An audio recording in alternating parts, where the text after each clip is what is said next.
viikon vakion mitali. Kisa 15, Jose Nikkala. Sen tulee luovuttamaan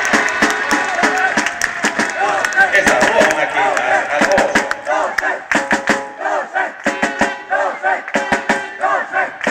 Seuraavana Lempäälän Vesilahden Sanomien perimien peukuilla palkitaan 2 peukkua Joonas Alatalo. Hyvä Jose! Ja Sami Ryhänen. Hyvä Sami!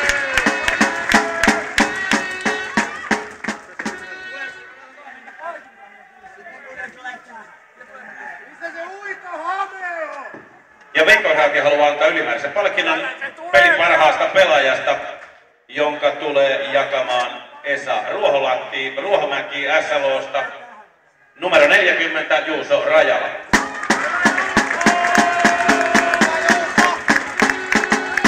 Pitkin Stighausin pihvilahjakortit tulee jakamaan Lempäälän kisaneeksi lentopalloilija ja sairaanhoitaja Mira Hurne.